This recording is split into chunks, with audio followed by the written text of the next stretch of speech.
In today's video.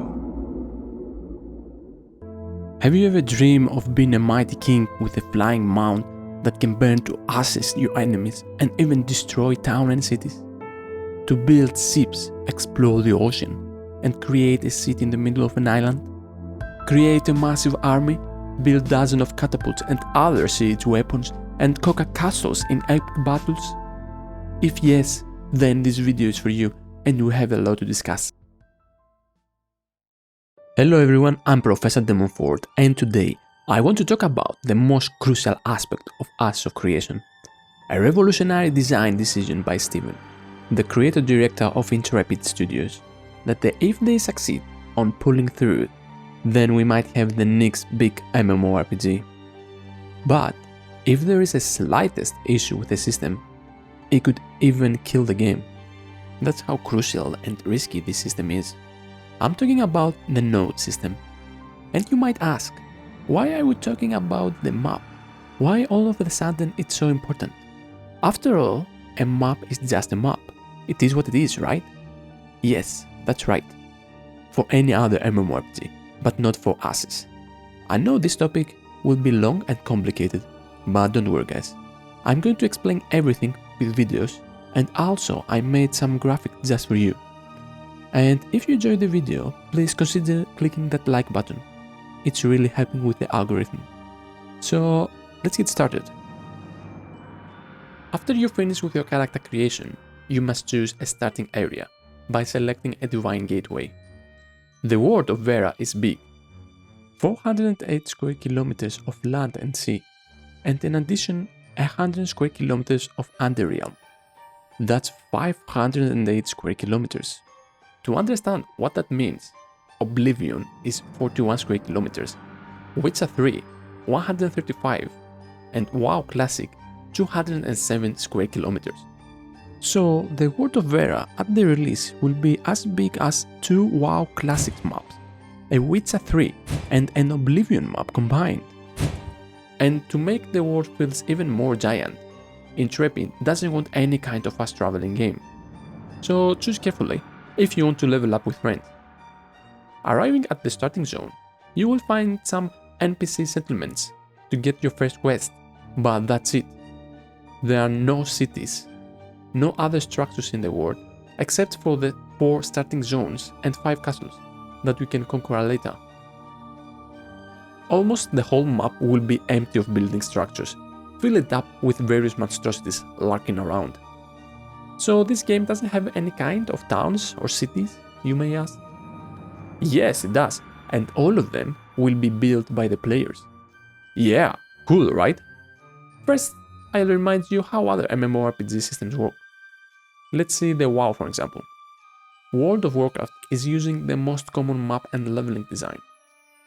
The game has already established towns and cities populated by NPC.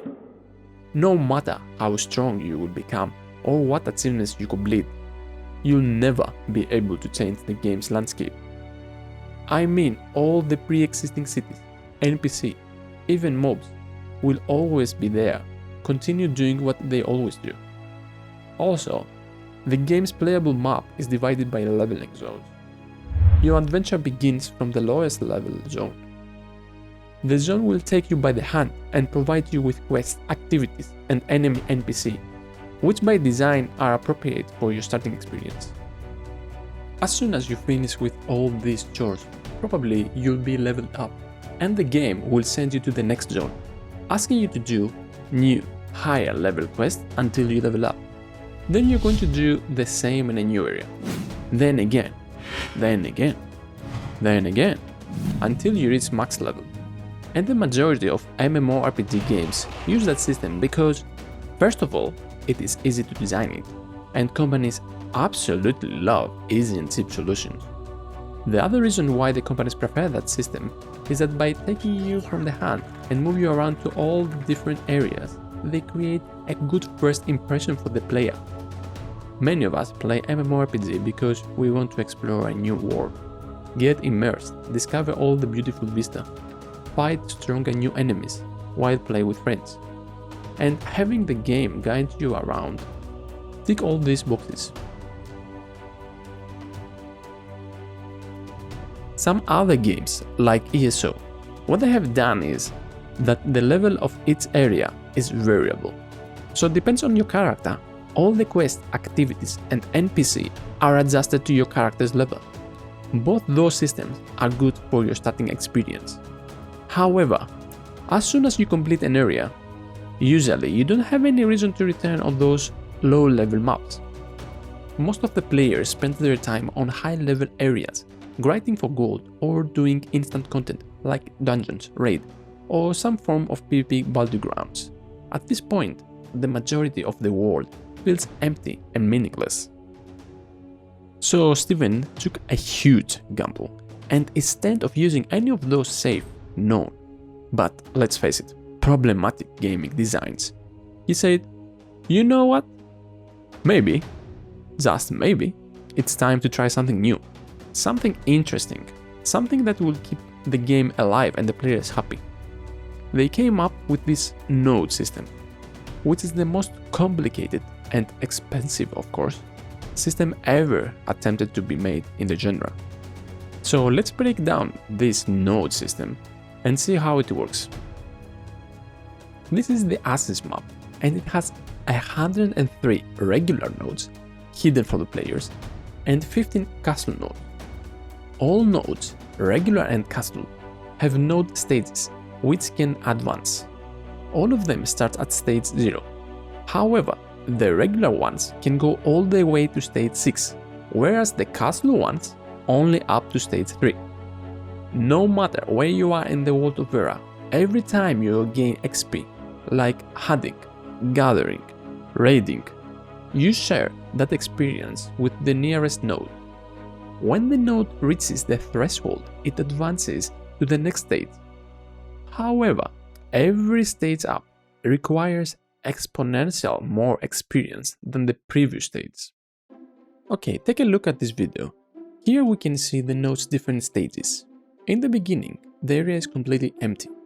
However, if we stay in this zone and perform some activities, soon an NPC expedition will arrive. Judging by NPC clothing, we can understand the node's type and decide if we want to further advance it or not. There are 4 different node types: economic, scientific, military, and divine. Each type unlocks unique buildings that provide progressively more benefit to the citizens as the nodes goes in higher stages. Those NPC will create a small camp if we feed the node with enough XP. More players invest experience in this area, then the more NPC will appear, building this time a village. At stage 3, we can buy a house and elect a mayor through one of the 4 different systems, depends on our node type. From now on, the things get serious. We definitely need at least one dedicated guild to level up the node to stage 4. Now the node is a town. Its zone of influence grew once more to overlap even more nodes. That will bring additional money from all the new taxes, boosting the node's prosperity. To advance to stage 5, a few hundred of players have to coordinate for a couple of months to create a big city. At this stage, powerful monsters will appear, and new raids will open. Finally, a legendary metropolis can only be achieved by the collaboration of the mightiest guilds. This achievement is so hard that even those guilds will need a few months to accumulate the XP requirement. Every metropolis controls 20% of the world because of their massive zone of influence. I will explain soon. So a server can have up to 5 metropolises at any given time. Building a stage 6 node is a legendary achievement, as the rewards you will receive. Upon completion, your node will unlock a superpower that will change the server's power balance. Each node's type has a different game-changing superpower, so expect many drama and conflicts over this.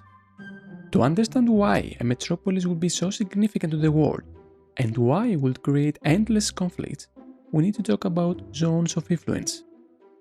Each node has a pre-designated geographical area where players' activity will contribute to the node's advancement. Every time the node advances, its zone of influence will grow in size, overlapping surrounding nodes' zones of influence. When that happens, the higher stage node blocks the progress of all the overlapping lower level nodes. In this case, the higher level node is called parent node, where the lower level nodes as a vassal nodes. A node can be parent and vassal at the same time, and that will be the case for the majority of the nodes. There is only one simple rule in place. A vassal node can only advance to one node stage below the parent node. This rule is straightforward, but it can be quite complicated when dozens of nodes overlap each other. And now I want to show you something. I've made these graphic designs to simulate the beginning on a new server. 10,000 players will start from 4 divine gates, overflowing each starting area with 2,400 players. If the servers don't explode the first 5 minutes, then everything is gonna be alright. And soon, those 4 massive group of players will be divided in half.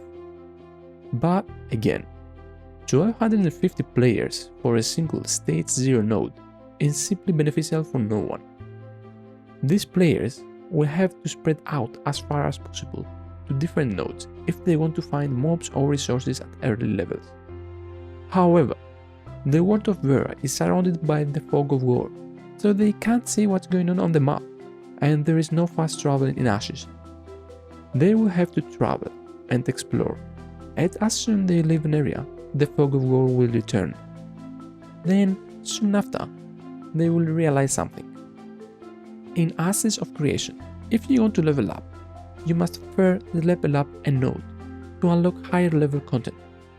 But to change a node state, you will need dedicated players to grind on that area until level up. That means that you must form a guild if you want to be competitive and stay ahead of everyone else. And there is the critical point. Small guild will easily level up a node to stage 3. Then, as mentioned before, the housing, citizenship and taxation system will become available. In Ashes, to own a house will give you significant benefits, such as earn more gold, therefore have better gear, thus level up faster.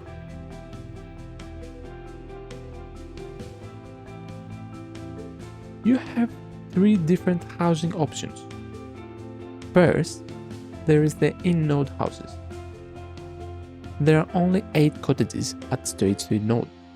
Those are static houses in the world, which every time the node level up, they increase in size, make them extremely expensive. The second option is instant apartments. Those are interior only, instant spaces that will offer some housing functionality to the players. At stage 3 node will have 50 of those apartments, make them much more affordable than the in-node houses. Lastly, we have the freeholds. Those are player houses or buildings that can be placed on a node's zone of influence. Again, the available spaces for those types of houses are limited. Probably a node at stage 3 will have less than 100 available houses in total. Every player in Ashes will want to have a house to boost his progress as fast as possible. However, that won't be possible due to housing limitation, and that's what will spark endless wars. As I mentioned before, a stage 3 node blocks the surrounding node's progress, keeping them locked at stage 2 or under. On a stage 3 node, the majority of the citizens will be members of a single guild that farm at the area for a few days. And while that guild is enjoying all the benefits from the limited house system of a stage 3 node, all the surrounding nodes are locked at stage 2. And all the overlapping nodes around those stage 2 nodes are locked to stage 1. And all the overlapping nodes around the stage 1 nodes are now locked to stage 0. That means that a single guild, and probably a small one, just locked out hundreds of players of advancing their nodes. All these players now, they have only 2 options to choose from. First option, accept that their node is now a vassal node, permanently locked under the parent node. If so, they might try to support the parent node to level up even further, so their vassal node can move one more stage up as well. Or option number 2, declare war against the parent node, trying to break their chains. From now on, players will always have to choose between war or accept their fate. Furthermore, every player would like to own a castle or to be a mayor of a Stage 6 metropolis node. However, there are only 5 castles available and up to 5 metropolis for each server. The competition of those very limited positions will be fierce. Guilds will continuously fight each other, form alliances, bribe, blackmail, do anything they can to sit on those limited thrones and get their hands on those sweet taxes. And while all this bloodshed is happening on the background, for the casuals or for the players who don't care about thrones, crowns and authority, life is going on. However, they like it or not, they will always be affected by those guild battles. Are you a player that cares only for a dungeon and raiding? Then you must know that dungeons and raids are directly connected to the node. What I mean is that dungeons and raids will appear and be accessible only after the area's node achieves a certain stage. So if your node delevels, those won't be accessible anymore, and you won't be able to complete the set from that specific raid. Even if you just do gathering and crafting, you will still be heavily affected by those battles. An enemy guild might attack all the caravans to economic struggle your node ahead and attack. And if your node loses the war, the enemy can destroy your house and steal some of your resources. So you always be involved, you like it or not, but it's for your benefit to be part of a guild and join the node wars to protect your house and your resources. In every other MMO, the world is static, always the same, nothing is changing. Your character is there for the ride and personal achievements. You can't create or destroy or have any meaningful impact on the world. This lack of big goals on the large scale usually leave the players with some meaningless daily chores. In Ashes of Creation, you begin your adventure in an empty land, but you can end up building a massive metropolis. The node system will make the world of Vera alive, putting players in charge. Every server will be unique, having different cities, different architecture, and even different dungeons and raids. It's in the hand of 10,000 players to create something unique, and in the end, it will be their world and their story. So, one question remains. Can Intrepid deliver the node system? If you want this game to succeed, you must get involved and help the project by having your say. Jump to the official forums on Discord, Twitter, and join the discussions. If there is something that you don't like, then please give your feedback to Intrepid or to the content creators, but explain why you don't like. And even better, tell us what you would do. The game is still under development, so now it's the time for us to get involved. One last thing before rounding up this video. If you haven't made your free Ashes Creation account, please consider using my referral link from the description below. It's completely free for you, but it's really helpful for the content creators. So, what do you think about the node system? Can Intrepid deliver such an ambitious project? Let me know what do you think on the comments below. So that's it for this video. Thank you for watching, and I'll see you again very soon.